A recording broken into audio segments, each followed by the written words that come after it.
kelebihan air, tentu saja ini akan bisa mempercepat kerusakan dari produk pangan tersebut. Nah, kemudian ini juga sebagai penentu keawetan dan stabilitas selama penyimpanan ya. Jadi kalau kita bicara air ya di sini tidak lepas dengan aktivitas air atau AW yang menjadi kunci untuk menghambat pertumbuhan mikrobia.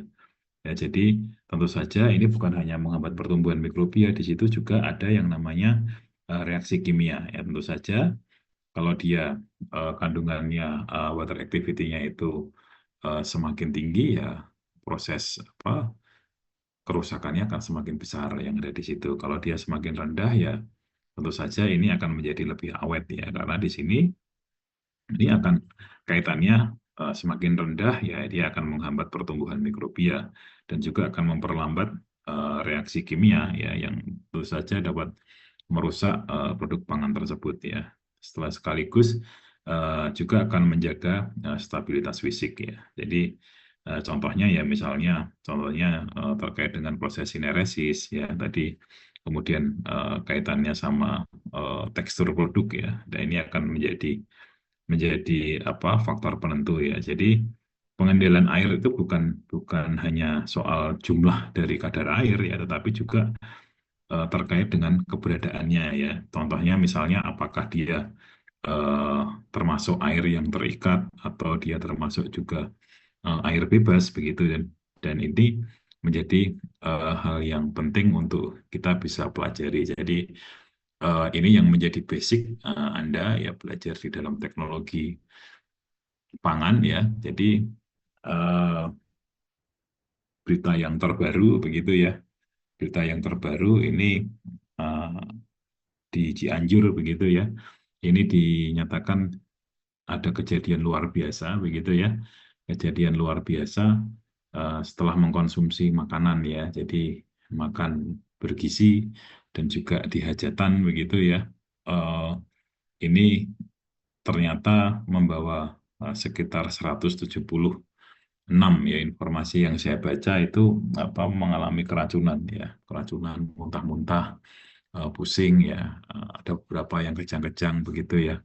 Nah ini yaitu tadi dampaknya adalah pada saat proses pengolahannya sudah dilakukan secara benar, proses pengolahannya sudah dilakukan secara baik begitu, namun pada saat proses penyimpanannya ya, penyimpanan produk pangan ya sampai dengan dikonsumsi itu terjadi pertumbuhan mikrobia yang luar biasa. Nah, pertumbuhan mikrobia itu apa dasarnya ya? Dasarnya ya itu tadi water activity atau aktivitas air ya begitu ya.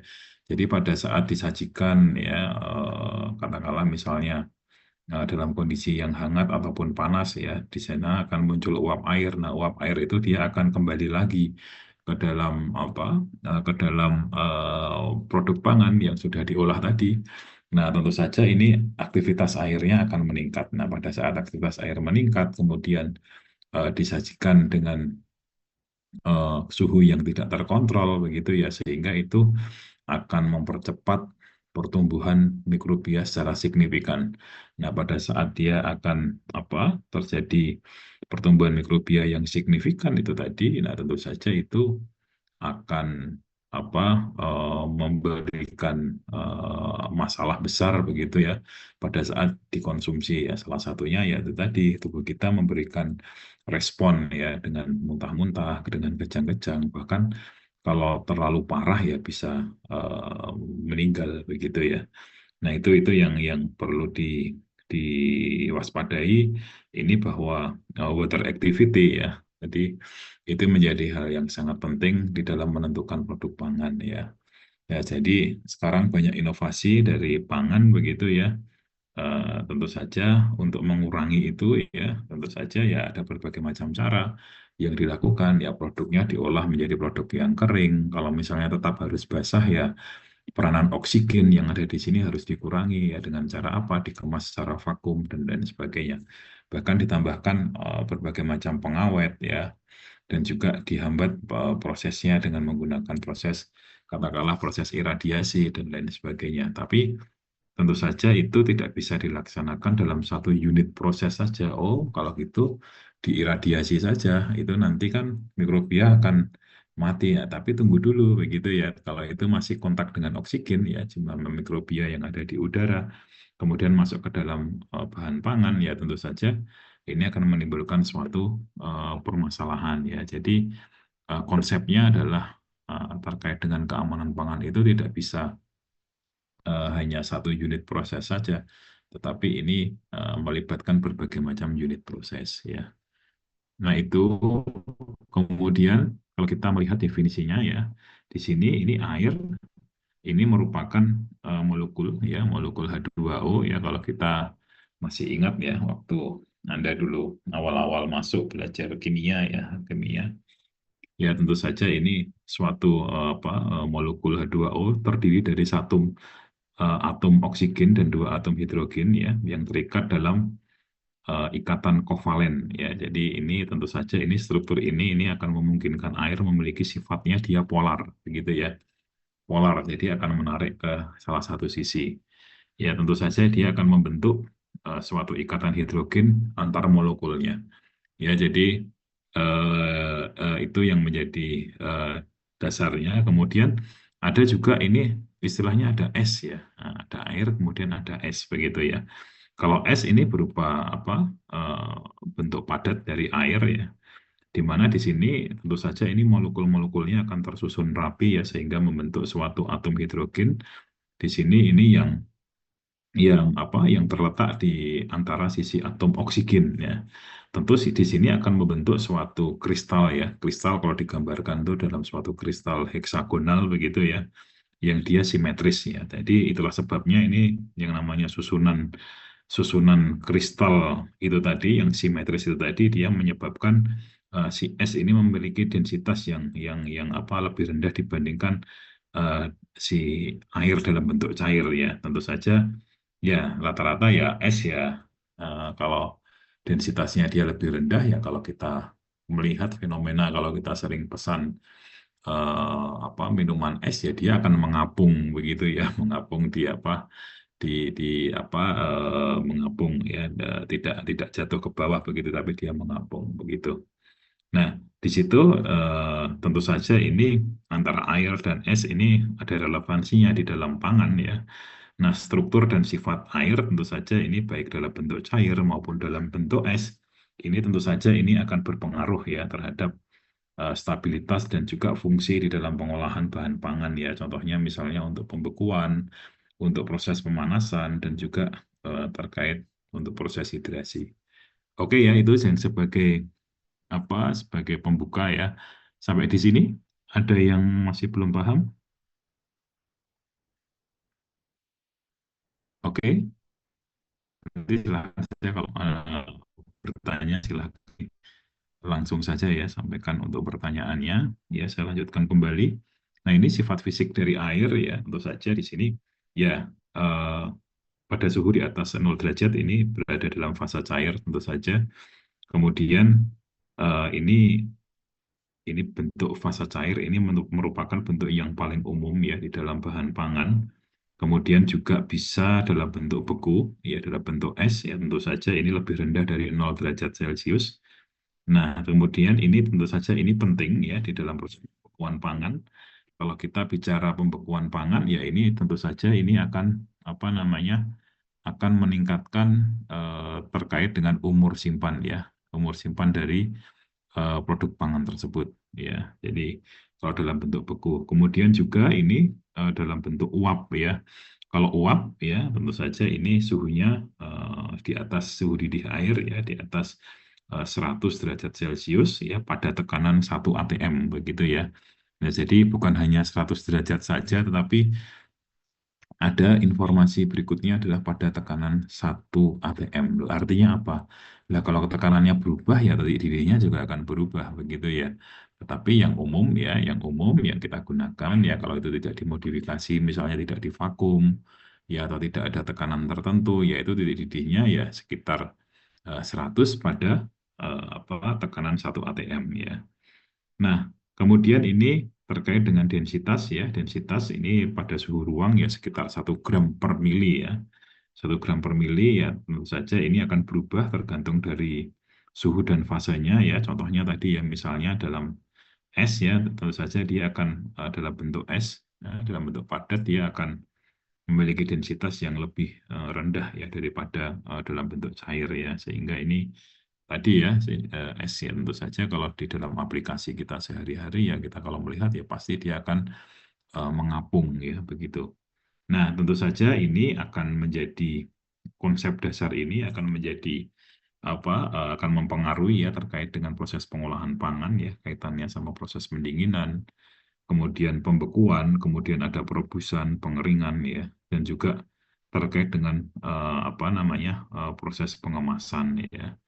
Ya, jadi di sini ya kalau kita melihat kalau kita melihat pada apa suhu di atas suhu dalam bentuk cair ya ini contohnya misalnya ini kita gunakan katakanlah di dalam aplikasi pangan ini sebagai media untuk terjadinya reaksi enzimatik ya terjadi reaksi enzimatik karena si enzim itu kan merupakan protein ya tapi bedanya dengan protein apa. Kalau protein tidak mesti memiliki sifat aktif, tidak memiliki sisi aktif begitu ya. Kalau si enzim itu dia memiliki sisi aktif. Nah, sisi aktifnya itu dia akan menjadi aktif begitu ya, atau sering dikenal dengan aktivitas enzimatik begitu ya. Itu kalau di situ ada medianya air ya. Sehingga kalau kita bicara air yang dia dalam bentuk cair ya di atas suhu 0 derajat itu menjadi salah satu media reaksi enzimatik ya. Jadi di situ. Nah, kemudian juga contohnya misalnya untuk proses blanching ya.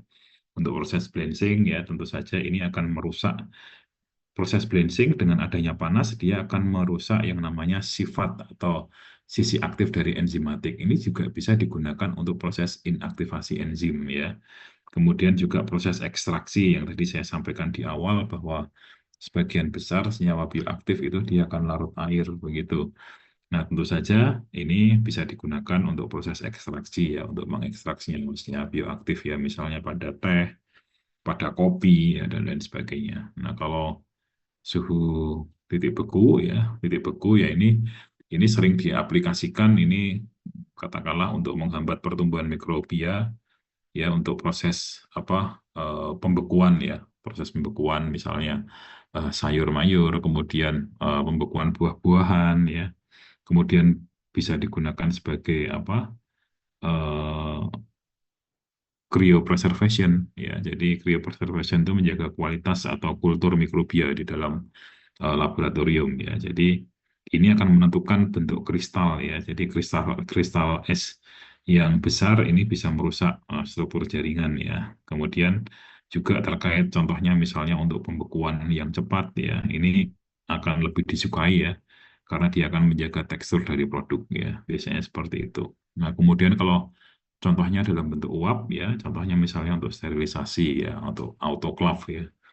Autoclave untuk pengolahan ya produk yang dikalengkan begitu ya untuk susu UHT itu biasanya menggunakan uap ya. Dulu saya masih apa waktu masih kerja di Susu Bendera ya, saya dulu alumni Frisian Flag begitu itu sering ya menggunakan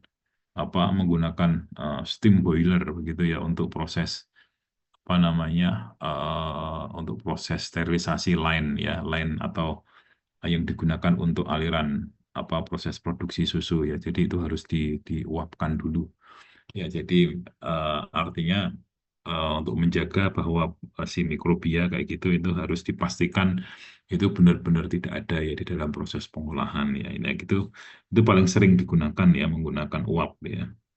Nah, kemudian dan itu rata-rata pabrik itu pasti ada yang namanya bagian steam boiler. Ya, steam boiler itu menjadi hal yang sangat krusial ya di dalam pengolahan pangan.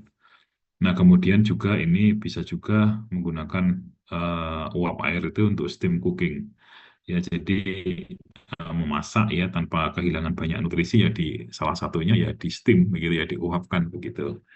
Nah, itu yang apa yang kita banyak melihat ya contohnya ya misalnya dimsum ya, dimsum itu kan rata-rata di apa dikukus ya begitu ya. Kemudian ada sayuran kukus ya. Kemudian juga ini bisa digunakan ya apa namanya untuk apa proses spray drying dan lain sebagainya untuk proses pengeringan. Nah, kemudian juga kalau densitas ya, densitas ini air 1 gram per mili ya, ini bisa digunakan sebagai acuan ya. Misalnya di dalam pengukuran konsentrasi larutan ya, misalnya pada campuran ya apa larutan sirup ya atau jus ya, ini yang digunakan di sini adalah sebagai dalam satuan derajat Brix ya. Ya, jadi tentu saja ini akan membantu di dalam perhitungan formulasi dalam produk pangan ya. Contohnya misalnya emulsi ataupun suspensi begitu, ini akan apa? Akan memberikan informasi yang penting begitu ya. Ya tentu saja ini akan menjadi eh, hal yang penting untuk kita menentukan formulasi. Nah, ini di sini ya, kalau kita melihat ya, jadi kadar air di sini ini mengukur jumlah air total ya dalam bahan pangan ya, biasanya dinyatakan dalam persen. Ya, persen itu dalam bentuk persen weight basis ataupun dalam persen persen dry basis ya. Kalau kita mau membandingkan itu biasanya dalam bentuk dry basis ya. Jadi kandungan airnya itu sudah benar-benar sudah pembaginya itu termasuk pembagi dari jumlah air yang digunakan. Kemudian juga ini kadar air ini tentu saja ini hanya menunjukkan seberapa banyak air ya yang ada ya, bukan seberapa aktif air tersebut. Nah, ini ya, ini yang jadi catatan ya. Jadi kalau kadar air dengan water activity itu akan berbeda. Kalau kadar air itu dia hanya menunjukkan seberapa banyak airnya yang ada, bukan seberapa aktif air tersebut ya. Contoh misalnya kadar air buah itu bisa mencapai katakanlah 85% ya. Katakanlah produk tepung-tepungan itu kadar airnya itu kurang dari 10% misalnya seperti itu. Nah, kemudian juga ada istilah yang namanya kelembaban relatif atau RH ya. Ini masih juga ini berhubungan dengan uap air juga ini ya. Jadi kalau kelembaban relatif itu ini akan menggambarkan kandungan uap air di dalam udara. Nah, biasanya dalam satuannya adalah persen RH begitu ya. Nah, tentu saja ini akan menjadi hal yang sangat penting kaitannya dengan pangan ini kaitannya untuk penyimpanan bahan pangan ya. Karena di sini akan mempengaruhi penguapan dan kestabilan produk ya. Jadi di situ ya contohnya misalnya di dalam proses penyimpanan biji-bijian begitu ya. Ini sebaiknya dijaga RH-nya di bawah 65% RH ya. Jadi kenapa kok dijaga di bawah itu ya? Kalau kita melihat ya, kalau air conditioner itu RH-nya ya kurang lebih sekitar 55% RH. Artinya kan dia kering ya, begitu ya. Dingin tetapi kering ya, begitu. Nah, ini akan menjadi hal yang sangat baik untuk meningkatkan atau menjaga pertumbuhan dari jamur ya di situ. Kalau RH-nya lembab begitu ya, kalau kita lihat ya, kalau Anda misalnya kalau di rumah ataupun pas di kampus begitu kondisinya lembab begitu ya, biasanya kalau membuka laci begitu ya, itu kan biasanya di di di apa di permukaannya muncul jamur. Nah, itu karena dia lembab begitu ya.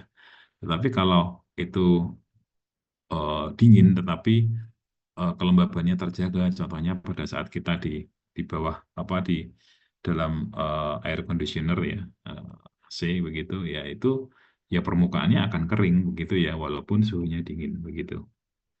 Nah, itu kalau kita bicara dengan RH. Kemudian berikutnya adalah eh, water activity ya atau aktivitas air atau sering disebut juga AW.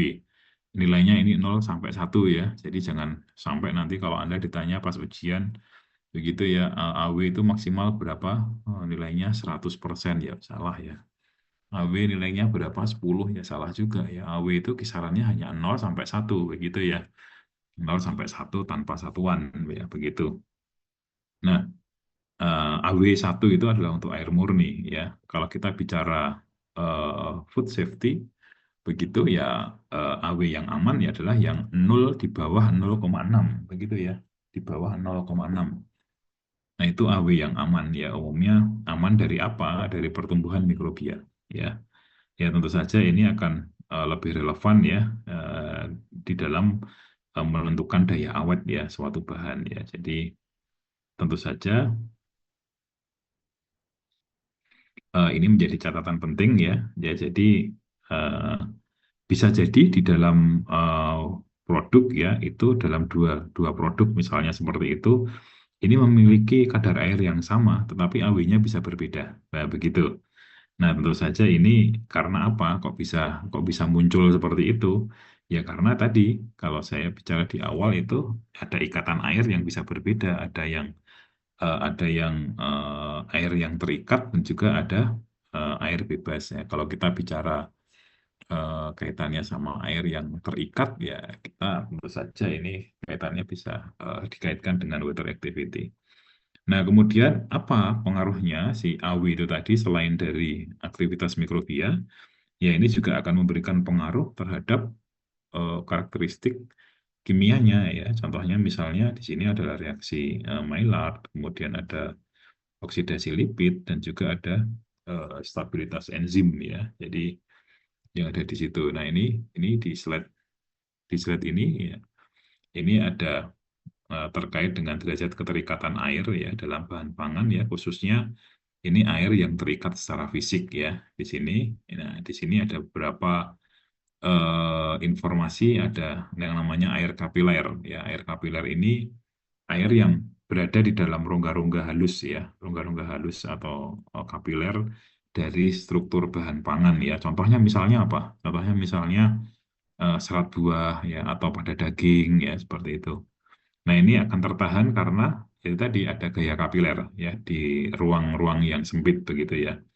Ya contohnya tadi ya misalnya air dalam jaringan buah ataupun sayur atau di dalam daging segar ya. Kemudian juga ada air yang terlarut ya atau dissolved water ya. Jadi air yang terlarut ini air yang terdispersi atau terlarut ya dalam bahan padat ya, meskipun ini bukan suatu apa ya, bukan suatu larutan yang sesungguhnya ya. Jadi biasanya ini terdapat pada larutan gula ataupun larutan garam ya, seperti itu di dalam bahan pangan ya. Contohnya misalnya air dalam dalam suatu adonan permen ya. Kemudian air dalam sirup ya. Kemudian air pada apa buah-buahan yang diasinkan ya seperti itu. Nah, itu contohnya air yang terlarut begitu ya. Nah, kemudian juga ada istilahnya adalah air adsorpsi. Ya, air adsorpsi ini air yang melekat pada permukaan ya. Ini air yang melekat pada permukaan partikel bahan ya akibat gaya tarik menarik ya. Kalau dulu sering kita kenal namanya gaya van der Waals ya, ataupun yang kita kenal tadi saya sampaikan di awal ada ikatan hidrogen ya. Jadi kalau kalau kita bicara dia melekat pada permukaan akibat gaya tarik menarik begitu, itu ada yang ikatannya lemah ya. Jadi contohnya misalnya di sini air dia mudah lepas ya. Contohnya pada saat proses pengeringan ya di permukaan begitu ya, karena di situ ada apa? Ada uap, ada suhu ya, ada suhu yang panas begitu sehingga dia mudah lepas ya, mudah menguap di permukaan ya begitu. Ya jadi tentu saja ini akan lepas di dalam apa proses pengeringan. Tetapi juga ada yang terikat secara kuat begitu ya. Contohnya air yang berada terikat misalnya katakanlah dengan apa makromolekul seperti karbohidrat, kemudian seperti protein ya, ini tentu saja akan prosesnya akan berbeda ya, tidak seperti pengeringan biasa yang tadi hanya terikat lemah di dalam permukaan ya.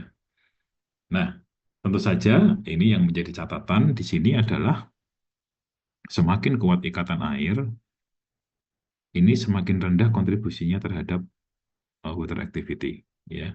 Jadi di sini air adsorpsi ini merupakan air yang paling mudah ya untuk dihilangkan dalam proses pengeringan ya, karena dia ikatannya adalah terikat secara lemah ya, yang hanya ada di permukaan begitu ya. Nah, ini bisa dihilangkan dalam proses pengeringan ya. Tentu saja ini akan berpengaruh besar terhadap tadi kaitannya sama pengendalian kelembaban produk ya. Jadi itu. Oke ya, jelas ya yang saya sampaikan. Silakan kalau ada yang mau ditanyakan, silakan. Nah, tadi yang air yang terikat secara fisik. Nah, sekarang ini air yang terikat secara kimia. Nah, ini ada fisik, sekarang ada kimia. Nah, contohnya yang air yang terikat secara kimia, contohnya eh, air konstitusi di sini ya, air yang menjadi bagian dari struktur kimia senyawa lain ya. Jadi ini contohnya misalnya protein ataupun karbohidrat ya. Tentu saja ini hanya bisa dilepaskan ini kalau senyawa ini mengalami yang namanya proses hidrolisis ya. Jadi reaksi kimianya itu namanya proses hidrolisis begitu ya. Contohnya ini yang melibatkan tadi kaitannya sama gugus karboksil ataupun gugus amina atau hidroksil dalam suatu biomolekul ya.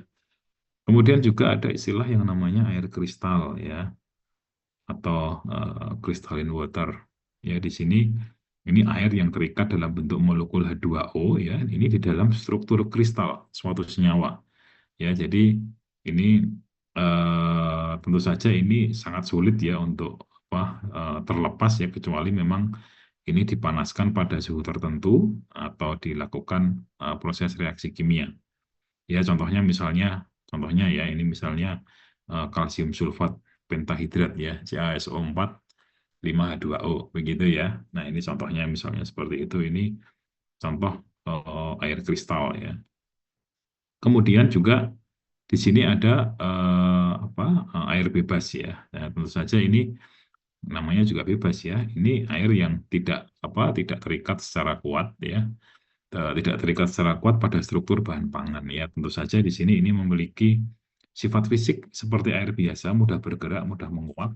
Tentu saja dia mempunyai peran juga dalam aktivitas air ya. Tentu saja ini merupakan air yang mudah hilang ya selama proses pengeringan ya. Contohnya misalnya di dalam buah, di dalam sayur ya, yang sering kita jumpai pada saat proses pengeringan ya. Nanti Anda akan melakukan praktek ya secara langsung. Jadi eh, kesimpulannya adalah kalau air konstitusi ini ikatannya dia kuat. Kalau air kristal ini dia ikatan kimia, tapi dia sedang begitu ya. Kalau ikatan adsorpsi itu terikat fisik dia lemah begitu ya. Kalau air kapiler ini dia eh, terikat fisik, ikatannya sedang begitu ya. Kalau air bebas ini dia tidak terikat ya, begitu ya, tidak terikat tentu saja ya akan mudah lepas ya.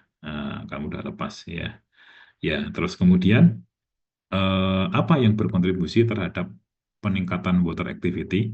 Kalau seperti itu, air yang mana, Pak? Ya, tentu saja ya tadi air kapiler atau air yang terikat air yang terlarut ya, air yang terlarut tadi itu akan memberikan kontribusi terhadap AW yang cukup besar ya. Jadi ini yang kontribusinya besar. Nah, kemudian apa yang selain itu apa yang sebagai kontributor utama, yaitu tadi yang paling mudah lepas ya, contohnya air bebas ya.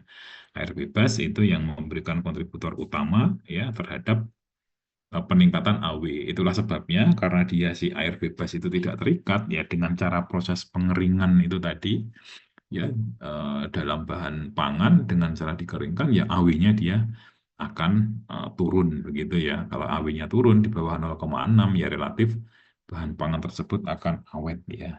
Itu ya, itu yang tadi saya sampaikan. Ya, kalau tidak kalau yang tidak berkontribusi terhadap AW apa?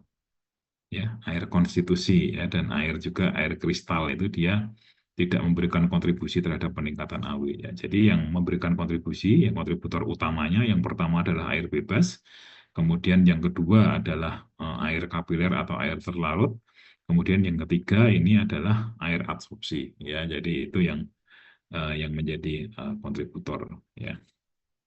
Oke, sampai di sini ada yang tanyakan? Ya, saya rasa saya menjelaskannya sudah sangat jelas ya ini. Ya. Nah, ini juga air di dalam bahan pangan kalau kita lihat ya ada daging, ada susu, ada sayur, buah-buahan, kemudian ada roti, ya, ada madu, ya kan, ada mentega, margarin, ya, kemudian ada juga sereal, ya, tepung sereal, kemudian juga ada kopi, ya, kopi yang disangrai, ya, ada susu bubuk. Ini masing-masing punya punya kadar air yang berbeda-beda ya yang ada di sini.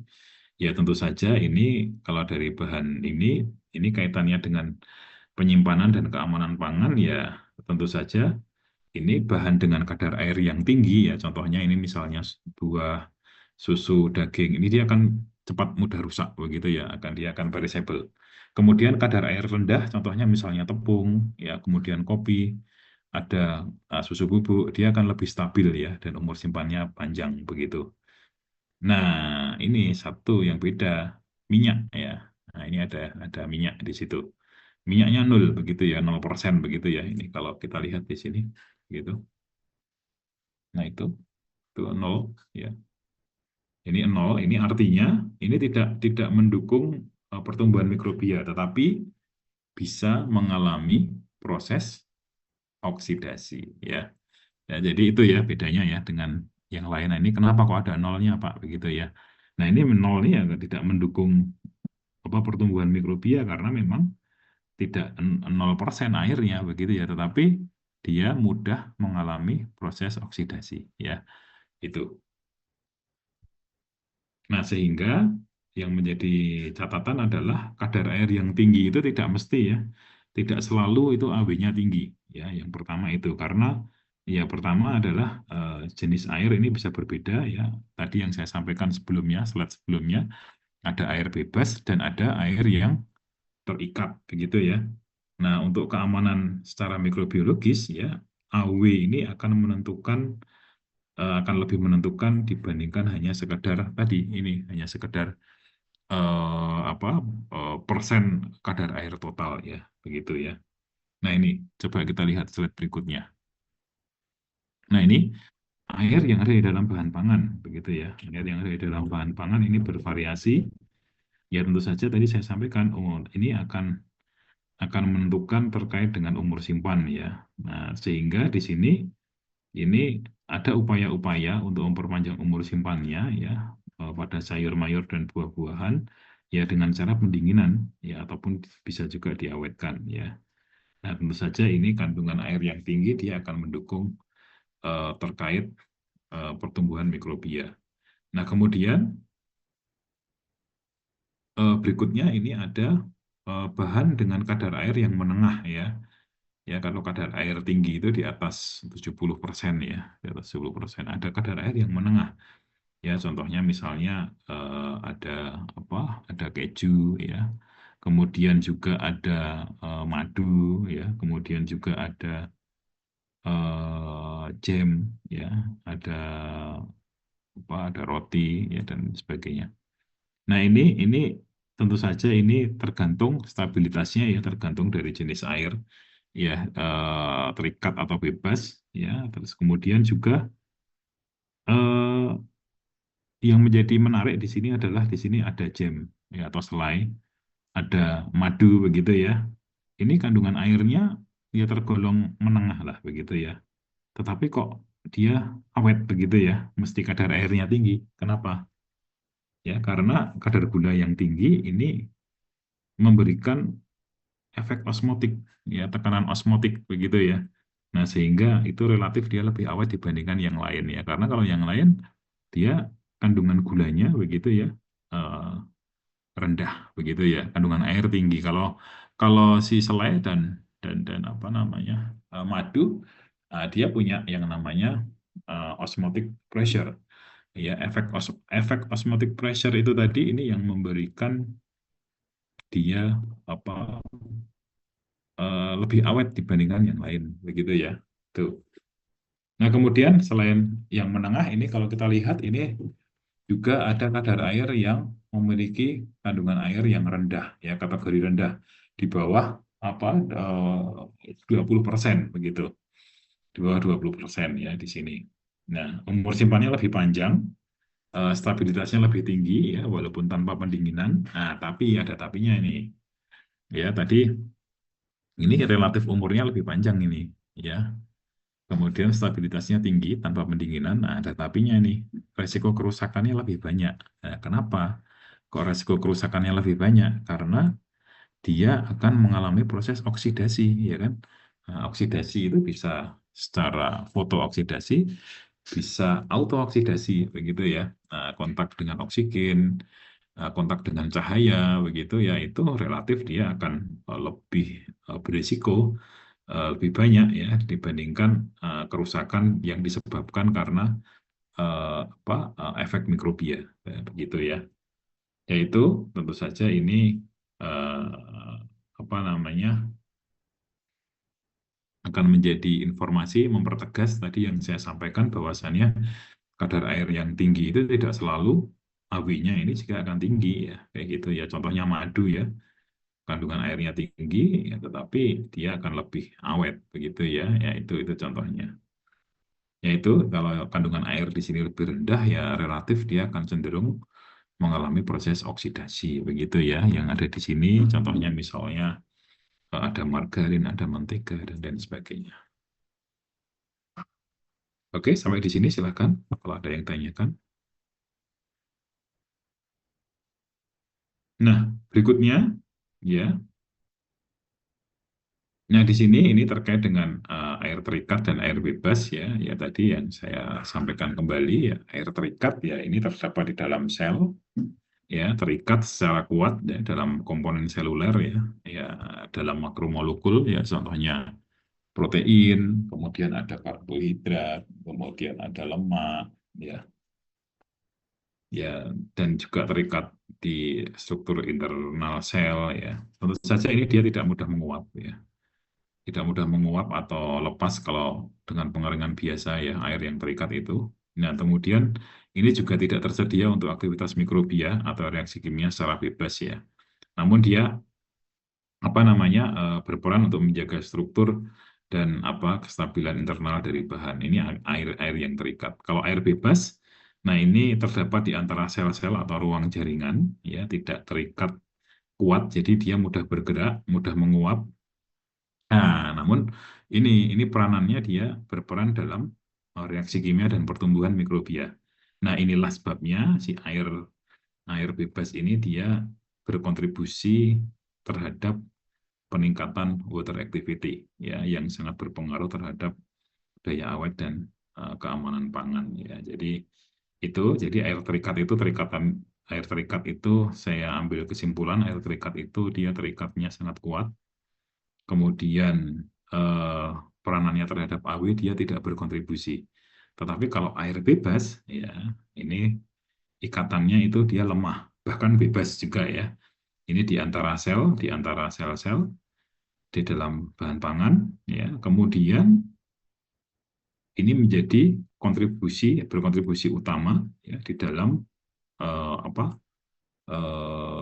kenaikan AW ya. Tentu saja ini tapi dia mudah lepas ya atau mudah diuapkan ya begitu ya salah satunya ya dengan proses pengeringan. Nah oke di situ ya. Nah ini kalau kita bicara ya terkait dengan air bebas ya air bebas ini tentu saja ini peranannya besar tadi saya sampaikan untuk AW.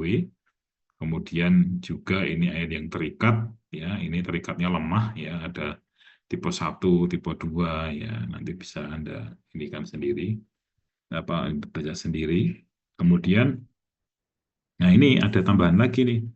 Ada yang namanya air imbibici ya. Air imbibici ini yang berada di luar bahan ya. Jadi air yang terserap sampai ke dalam struktur bahan bahan pangan ya. Kemudian kalau ada air yang terabsorpsi dia pada permukaan saja ya tadi yang kaitannya apa namanya terikat secara lemah. Nah, kemudian ada air bebas tipe 3 ini beberapa yang apa yang menjadi catatan ya. Ini apa namanya, beberapa sifat fisiknya secara umum sama yang ada di situ. Namun yang ingin saya garis bawahi adalah si air bebas ini dia mudah untuk dilepaskan, sehingga tentu saja kalau kita ingin meningkatkan umur simpan dari produk tersebut, nah ini menjadi hal yang sangat penting untuk mengatur terkait dari air bebas ini. Kemudian juga ada air yang terikat secara lemah dan lain sebagainya, yang tipe 2 dan tipe 1. Dan ini saya rasa ini nanti Anda bisa pelajari sendiri dari apa yang sudah saya rangkum tadi ya di slide-slide awal. Nah, kemudian terkait dengan water activity. Nah, ini menjadi penting ya, ini ya, water activity ini penting sekali, ini Anda ketahui, jangan sampai nanti pada saat Anda ujian, ya ujian usulan penelitian, ujian komprehensif begitu ya, Anda ditanya AW itu maksimal berapa AW, 100% ya jangan ya. Nanti saya yang bertanggung jawab, itu nanti yang memberikan informasi. Ya AW itu dari 0 sampai 1 ya. 1 itu adalah untuk air murni ya. Untuk air murni. Ya AW yang aman itu di bawah 0,6 begitu ya. Kalau di atas 0,6 macam-macam yang tumbuh ya, bisa jamur, ya, bisa kapang ya, bisa bakteri ya.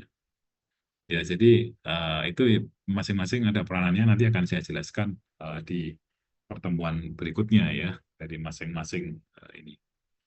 Nah, di sini ini AW ya, sekali lagi ini menunjukkan jumlah air bebas ya, menunjukkan jumlah air bebas dalam bahan pangan yang tersedia untuk, yang pertama adalah untuk pertumbuhan mikrobia ya, itu pertumbuhan mikrobia ya, di sini meliputi jamur, bakteri, ragi ya. Kemudian juga tersedia untuk reaksi kimia dan biokimia ya. Contoh reaksi kimia ya tadi oksidasi lemak begitu ya. Nah, kalau reaksi biokimia ya contohnya reaksi Maillard begitu. Kalau berikutnya juga reaksi enzimatis ya. Jadi di sini memang yang dimaksud AW ini di sini memang bukan kadar air total ya, tetapi ini air yang memang benar-benar bisa digunakan oleh mikrobia di dalam reaksi tersebut ya. Jadi memang di sini peranan AW ya tentu saja ini untuk mempertahankan tadi kualitas ya, kaitannya sama tekstur, rasa, ya penampakan produk ya. Kemudian menjaga stabilitas ya. Jadi untuk mengendalikan reaksi kimia yang bisa merusak ya, contohnya oksidasi ya, reaksi Maillard ya. Reaksi Maillard itu ada dua sisi, bisa diinginkan dan bisa tidak diinginkan ya begitu. Contoh reaksi Maillard yang tidak diinginkan ya, ya contoh misalnya terjadi apa reaksi pencoklatan ya pada buah-buahan ya. Tapi yang diinginkan contoh misalnya pada pengolahan kakao yang menjadi coklat ya, itu kan dia mengalami proses apa, mengalami proses apa namanya, oksidasi ya secara enzimatik begitu. Tapi dia diinginkan, kenapa? Karena akan muncul prekursor flavor yang ada di situ. Kemudian juga ini eh, apa yang dimaksud dengan menjaga stabilitas? Ini dia akan mencegah perubahan fisik ya. Ya, contohnya misalnya seperti sineresis ya. Jadi pengeluaran air dari gel itu tadi ya. Nah, ini bisa digunakan. Nah, kemudian kaitannya yang ketiga terkait dengan menjaga keamanan ya, atau food safety ya. Jadi food safety di sini ini akan membatasi pertumbuhan mikroorganisme patogen ya. Ya, di sini ya tadi syaratnya apa? Syaratnya AW-nya kurang dari 0,6 ya. Jadi dia aman terhadap pertumbuhan mikrobia ya. Jadi kalau pembagiannya itu begini. Kalau lebih dari 0,9 itu biasanya bakteri yang akan muncul di situ. Nah, kemudian 0,8 sampai 0,9 ya itu ada beberapa jenis jamur xerofilik ya. Kalau 0,6 sampai 0,8 ya sekitar ya biasanya yang dominan itu jamur xerofilik ya. Jadi mikrobianya dia akan sedikit ya. Nah, kalau di bawah 0,6 ya itu mikrobia ini tidak dapat tumbuh, biasanya seperti itu. Oke, nah ini pengukuran AW dalam bahan pangan ini menjadi penting ya. Pertama ini dia akan menentukan jenis mikroorganisme yang bisa hidup dan berkembang ya. Contohnya misalnya bakteri, jamur, atau ragi begitu ya. Menjaga stabilitas komponen kimia dalam bahan ya. Ya ini tentu saja ini dia akan mengurangi potensi reaksi kimia yang bisa merusak kaitannya sama nutrisi, flavor, dan warna. Ya kalau misalnya teroksidasi ya tadi kaitannya sama flavor itu juga akan berpengaruh begitu ya. Nah makanya ini tentu saja ini pengendalian AW ini akan menjadi hal yang sangat penting. Kemudian ini akan meminimalkan terjadinya reaksi pencoklatan non-enzimatis. Ya, jadi AW yang rendah ini bisa memperlambat reaksi pencoklatan non-enzimatis. Ya, ini dampaknya akan berpengaruh terhadap perubahan warna dan rasa. Nah, kemudian juga ini juga akan mengendalikan reaksi oksidasi lipid, ya, karena kadar air yang terlalu rendah ataupun terlalu tinggi ini dapat mempercepat kerusakan ya karena proses oksidasi, ya gitu. Kemudian juga ini akan memperpanjang waktu reaksi enzimatik yang diinginkan ya. Misalnya ini kaitannya sama pengaturan AW ini bisa mengontrol terkait dengan reaksi enzimatik ya. Ini baik apa yang positif misalnya contohnya fermentasi ya maupun yang bisa menghambat reaksi yang merugikan. Nah, kemudian juga ini bisa mengoptimalkan sifat fisik bahan ya dan umur simpan ya contohnya misalnya AW ini bisa mempengaruhi contohnya kelembutan, kekerasan ya kestabilan fisik produk pada roti, pada snack ya, pada makanan-makanan yang apa ya ya yang kering ya, ya itu akan berpengaruh.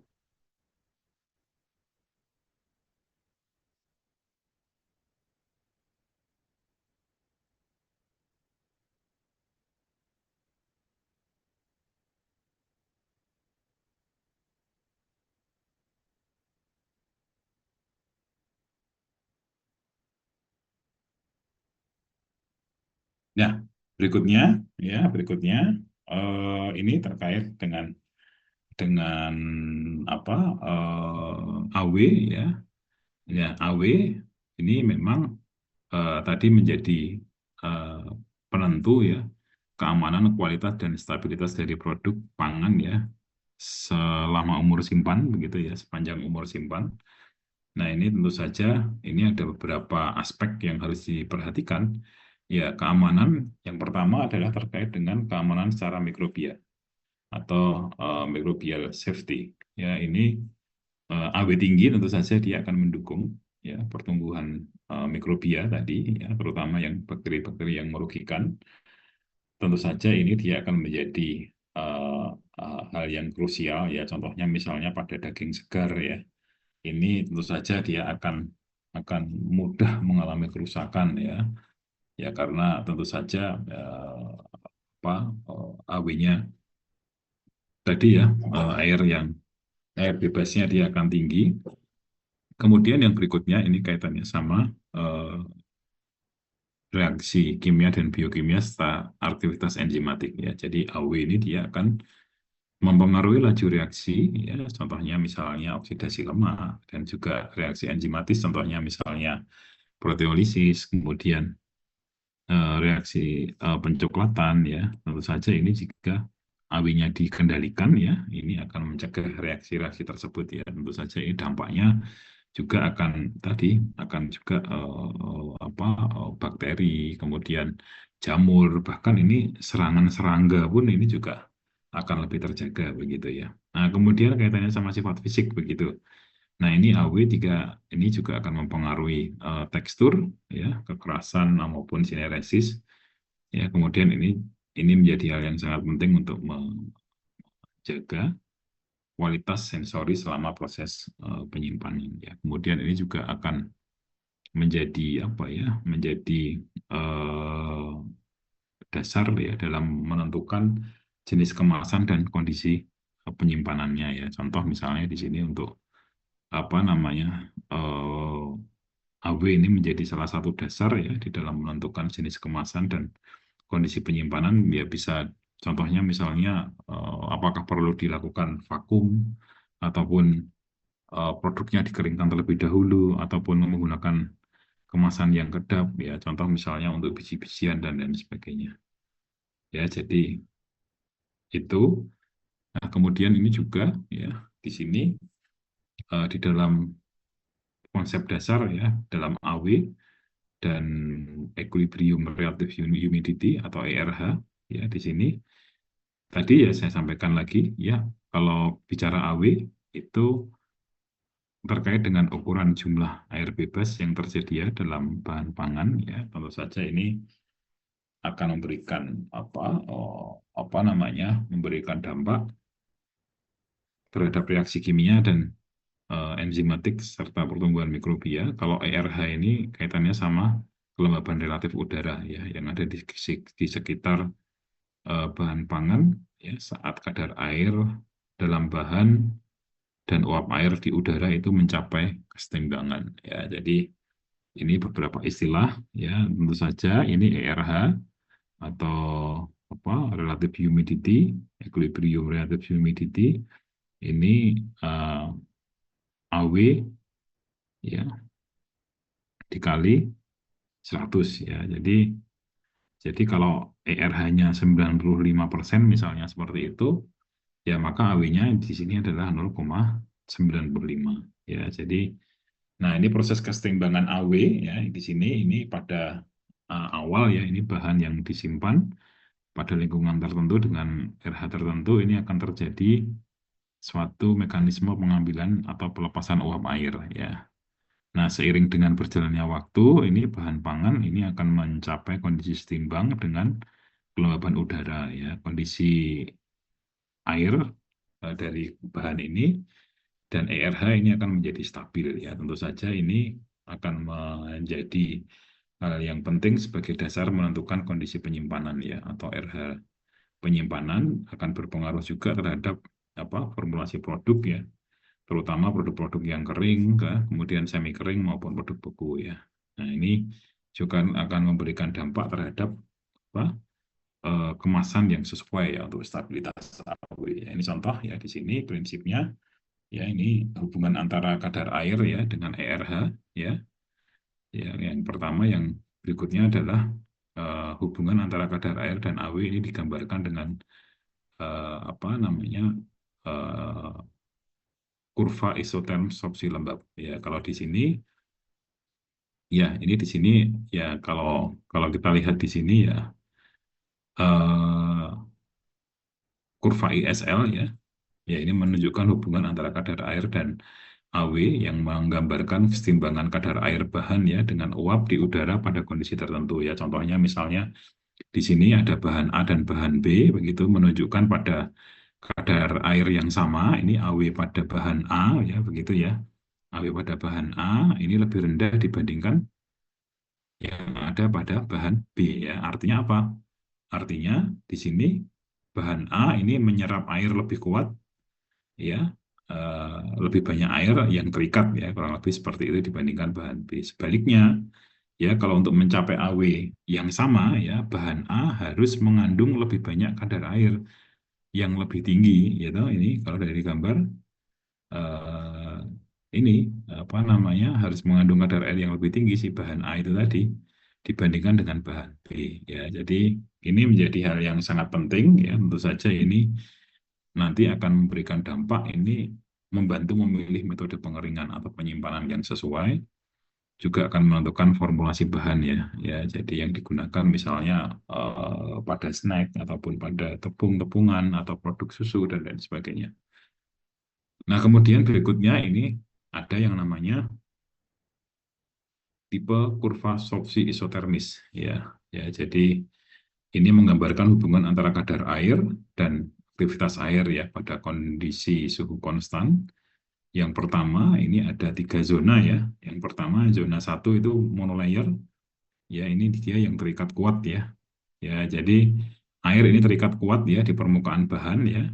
Ini AW-nya kurang dari ya sekitar 0,2 begitu ya. Ini air zona ini biasanya memang aman ya, tidak tersedia untuk mikrobia maupun reaksi kimia.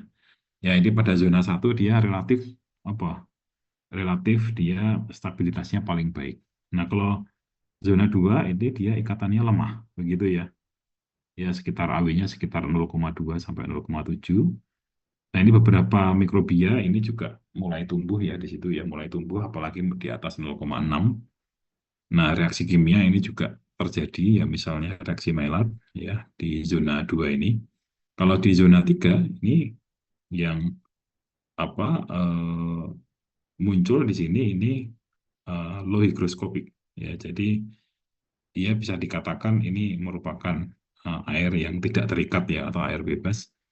AW-nya di atas 0,7 ya. Tentu saja di sini ini akan mendukung pertumbuhan sebagian besar mikrobia ya dan aktivitas enzimatik maupun reaksi oksidasi lipid. Nah, ini zona 3 ini yang paling berisiko ya. Jadi yang paling berisiko apa terhadap kerusakan pangan ya. Jadi ya itu contohnya.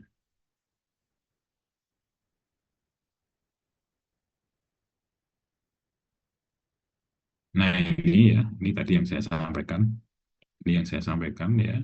Jadi ya jadi yang high moisture food ya ini yang ya sangat berisiko lah ya. Jadi kalau yang low moisture food di bawah 0,6 ya ini yang tentu saja umur simpannya akan lebih tinggi. Nah, pertanyaan berikutnya ya adalah ini kira-kira mana yang lebih awet nih ya? Dua-duanya ini kadar airnya 86%. Ini kira-kira mana yang lebih awet? Ketua kelas hadir? Mana ketua kelas yang lebih awet? Menurut saya yang lebih awet susu, Pak. Lebih awet susu. Oke, Iya, alasannya kenapa? menurut saya karena di dalam susu itu airnya mungkin ada yang terikat gitu, Pak. Oke. Kalau jawaban yang lain, eh selain ketua kelas, silakan. Barangkali ada jawaban yang beda.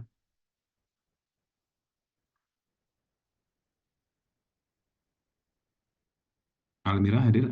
Almira?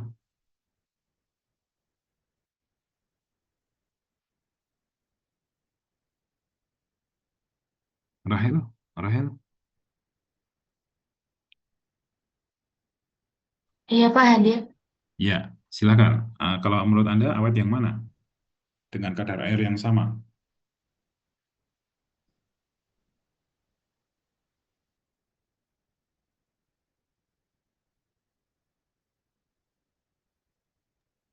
Kalau menurut saya yang apel, Pak. Oke, yang apel ya, ada dua jawaban ya tadi. Kalau ketua kelas menyampaikan dia yang susu, ya.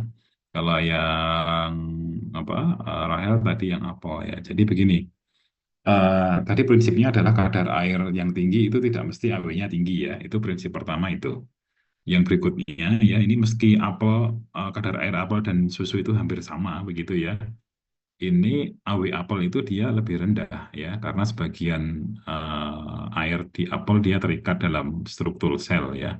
Dia airnya terikat ya. Sementara si susu itu sebagian besar dia ini airnya bebas atau free water ya begitu. Nah, kemudian yang kedua gitu ya, susu ini dia akan menyediakan lebih banyak air bebas ya. Otomatis kalau menyediakan lebih banyak air bebas pada susu ya mikroorganisme dia akan lebih mudah tumbuh atau dia lebih mudah mengalami kerusakan ya. Jadi memang susu itu tidak bisa disimpan lebih dari 4 jam di suhu ruang begitu ya.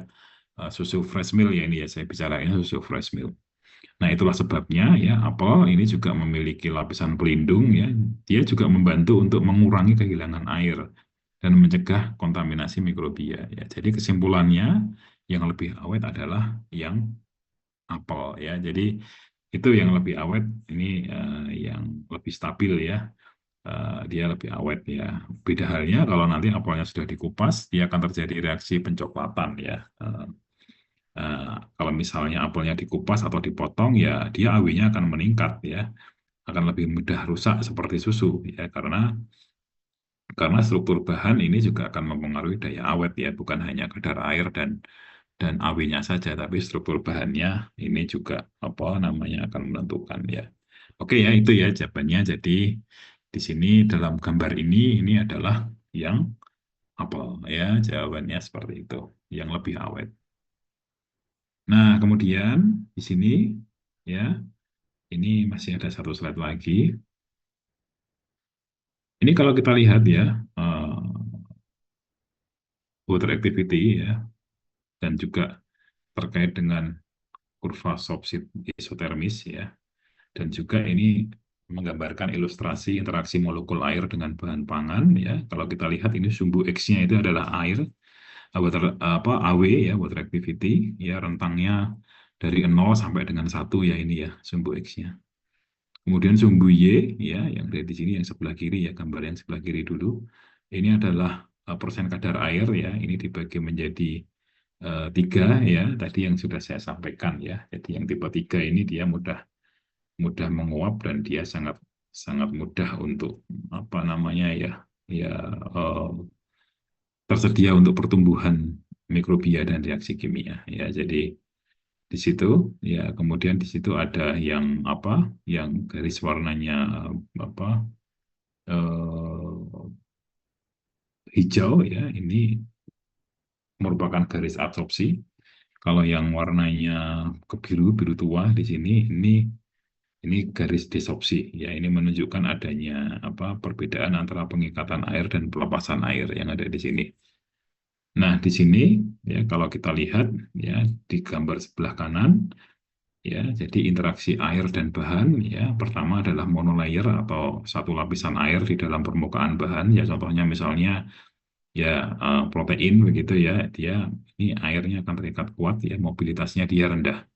Nah, kemudian yang multiple layer ya, beberapa lapisan air ya di atas monolayer, dia ikatan apa, interaksinya lebih lemah tapi mobilitasnya dia akan tinggi. Nah, kemudian yang secondary layer ya ada di sini ya. Ini di gambar ini secondary layernya. Ini air ini tidak langsung menempel pada permukaan bahan, tetapi dia tetap berada di antara atau di, di, di ikatannya yang ada di tengah di sini. Nah, kesimpulannya apa yang ada dari gambar ini? Ini eh, air yang berikatan kuat ya, monolayer, dia cenderungnya itu aman ya, artinya tidak mendukung untuk pertumbuhan mikrobia. Tapi air bebas ya, terutama ini misalnya yang di gambar ini ada yang di tipe 3 begitu ya, ini memberikan kontribusi yang besar terhadap kerusakan pangan yang ada di sini ya. Jadi ini kontribusinya besar ya. Jadi kalau kita lihat di sini ya, AW-nya ya tentu saja ya dia akan apa, semakin tinggi ya, dia akan menyebabkan kerusakan apa, kerusakan yang akan semakin besar ya. Nah, sebagai penutup, jadi mengapa AW ini sangat penting?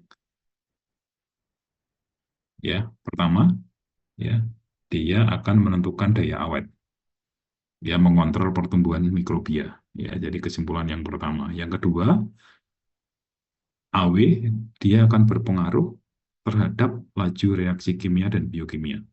Apa saja reaksinya? Tadi saya sebutkan reaksi Maillard, ada reaksi oksidasi lemak maupun reaksi secara enzimatik ya, atau terkait dengan aktivitas enzim. Kemudian kesimpulan yang berikutnya adalah, jadi mengapa AW ini sangat penting? Dia akan menjaga stabilitas fisik produk ya. Ya, jadi ini akan mencegah yaitu perubahan tekstur, kemudian ada sineresis maupun penggumpalan. Kemudian ini juga akan menjadi acuan ya, yang keempat, dalam pemilihan teknologi pengawetan dan kemasan ya. Contohnya, apakah ini perlu dikeringkan atau difermentasi ini, atau didinginkan, atau dikemas vakum. Nah, ini peranan AW ini sangat menentukan untuk hal tersebut ya. Nah, kemudian ini sering digunakan AW itu terkait dengan keamanan pangan ya, karena ini lebih akurat dibandingkan kita hanya menentukan kadar air totalnya tadi ya. Kadar air total itu yang tadi kadar airnya yang di awal-awal, setelah di awal-awal tadi yang saya sebutkan, oh kadar airnya 30% ya. AW ini dia lebih akurat begitu ya. Lebih akurat daripada kadar air total untuk memprediksi keamanan pangan ya, kaitannya sama mikrobiologi pangan ya. Jadi itu ya. Jadi itu yang menjadi kesimpulannya. Jadi begini yang ingin saya sampaikan ke rekan-rekan semuanya. Ya, tentu saja ini tadi saya sampaikan AW ini bukan hanya sekadar kadar air total, namun ini menggambarkan jumlah air bebas yang tersedia untuk reaksi kimia, reaksi enzimatik maupun reaksi maupun pertumbuhan dari mikroorganisme ya. Jadi itu yang ingin saya sampaikan ya. Jadi tentu saja AW ini menjadi kunci ya, menjadi kunci untuk kaitannya apa namanya eh, keamanan produk ya, keamanan produk ya. Jadi produk akan lebih awet ya, begitu. Nah, ini kalau kalau kita lanjutkan, kalau kita lihat ya beberapa informasi lebih lengkapnya nanti Anda bisa cek sendiri ya. Jadi di tadi zona satu itu tadi kan saya menyampaikan di sini ya ini sebagian besar ya, tetapi di sini ada alasannya nih kayak gitu. Ada alasannya ya, contohnya misalnya ini di dalam zona satu ini yang dominan misalnya ya oksidasi lemak, kemudian ada pencoklatan enzimatik, ya kayak gitu. Ya ini memang di sini mikrobia itu hampir tidak tumbuh, begitu ya. Nah, airnya ini sangat terikat ya. Jadi di zona satu itu relatif lebih aman. Tapi tapi yang jadi catatan adalah yaitu tadi ya, dia mudah mengalami proses oksidasi. Ya. Zona 2 pun ya sama. Ya, reaksi enzimatik, kemudian ada browning non-enzimatik, dia akan mengalami peningkatan. Jadi, reaksi kimia ini akan semakin aktif di zona 2. Ya, jadi kalau di zona satu tadi itu mikrobia itu hampir tidak tumbuh, kalau di zona 2 itu reaksi kimia dia akan semakin aktif ya. Termasuk di sini ada mikrobia serofilik ini bisa tumbuh di zona 2. Nah, yang zona 3 ini yang AW-nya lebih dari 0,7, 0,6 ya. Ini pertumbuhan mikrobia, kemudian jamur, bakteri-bakteri, terutama bakteri yang patogen ya kayak gitu. Nah, ini akan muncul di zona 3 ini ya kayak gitu ya. Nah, jadi reaksi enzimatis, hidrolisis yang tinggi, resiko kerusakan mikrobiologis ini akan muncul di zona 3. Ya, begitu. Ini intinya yang saya sampaikan di situ. Nah, kemudian ini jumlah mahasiswanya ada kurang lebih 30-an ya. 30 ya, nanti silahkan dibuat kelompoknya ya, maksimal 6 kelompok ya. Dibuat 6 kelompok, ya kurang lebih satu kelompok 5 anggota.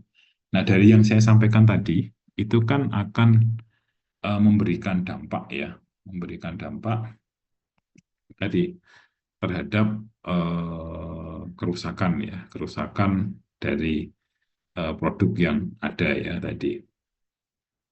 Nah, silakan nanti coba Anda identifikasi begitu ya. Anda identifikasi dari apa yang sudah saya sampaikan tadi, penyimpangan mutu ya, penyimpangan mutu dari bahan pangan ya, dilihat dari aspek mikrobiologi, fisik, dan kimia.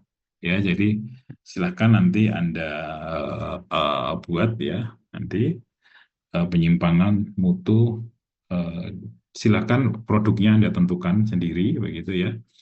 Anda tentukan sendiri untuk apa namanya terkait apa yang saya sampaikan tadi, AW kadar air, yaitu kan akan menyebabkan penyimpangan mutu ya.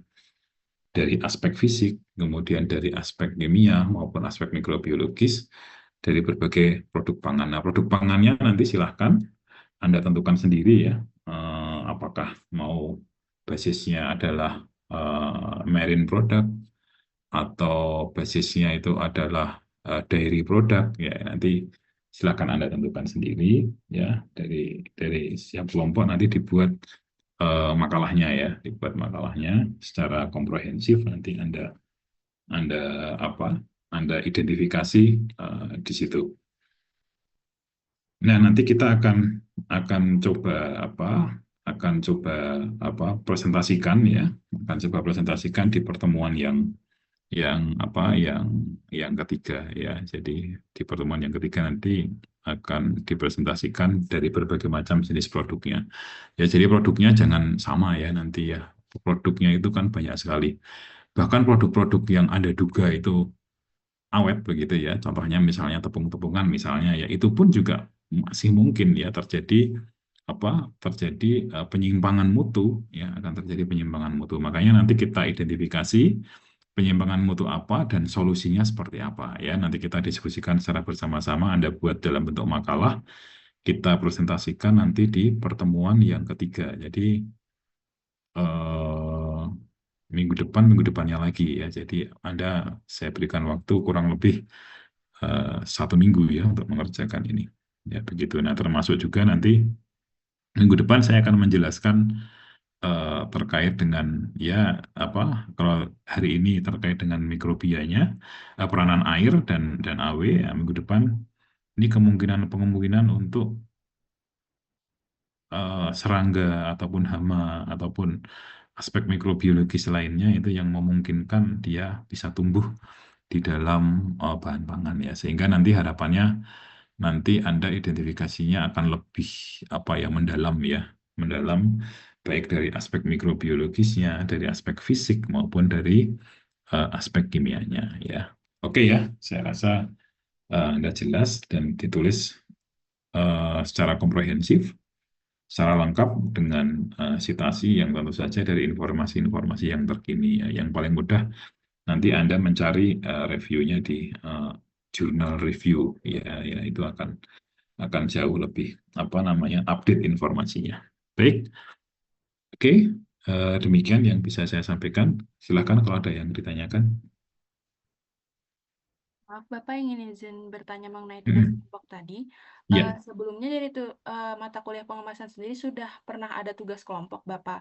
Itu hmm, boleh pakai kelompok yang memang sudah dibuat ya, atau tidak. ya. Tapi jumlah kelompoknya ada 7, Pak. Oh 7 ya, dibuat 6 aja. Oh, dibuat Nah, 6 juga ya, Pak. Karena digabungkan aja ya. mahasiswa yang masih mengikuti perkuliahan itu kalau di data sekitar 38 sampai 40 orang, Pak. Oh iya, ini tiga puluh Iya, satu ya. Kalau dibuat 6 gimana? Ya kalau misalnya nggak ini ya dibuat 7 ya boleh lah nggak apa-apa. Cuma nanti waktunya ini ya agak panjang sedikit ya. Nambah satu kelompok nggak apa-apa ya. Kalau misalnya mau tetap 7 ya. baik, Bapak. Oke ya, nggak apa-apa sih, nggak apa-apa. Tapi ya kan awalnya kalau 6 itu kan nah nanti 3-3 gitu ya untuk ngatur presentasinya. Tapi nggak apa-apa kalau nanti apa ya tambah waktunya sedikit nggak apa-apa ya. Kalau misalnya mau 7 begitu. Boleh aja nih. Biar nanti nggak bingung ya maksudnya tadi gitu ya ketua kelas ya. Iya, betul, Bapak. Ya, ya, oke. Oke, nggak apa-apa gitu aja. Baik, Bapak. Terima kasih Oke, banyak. terima kasih. Baik, teman-teman mahasiswa semuanya, kalau tidak ada yang ditanyakan, ya kalau nanti misalnya di ini apa ada informasi yang kurang lengkap atau kurang detail nanti saya info kembali. Bisa tanya ke saya langsung begitu ya. Saya di lantai 3 ya. Kalau Anda pas selesai kuliah bisa mampir ke lantai 3 atau ke lab TPP ya. Ke lab TPP bisa. Ya saya biasanya kalau nggak di lantai 3 ya di lab TPP. Begitu. Kalau pas praktikum ya di lab TPP. Oke ya, itu ya. Demikian yang bisa saya sampaikan untuk hari ini. Silakan untuk diisikan untuk daftar hadirnya ya. Eh, Terima kasih atas perhatian mahasiswa semuanya. Saya akhiri untuk hari ini. Assalamualaikum warahmatullahi wabarakatuh. Terima kasih banyak, Pak. Oke, terima kasih semuanya. Pak. Terima kasih, Pak. Ya, terima kasih.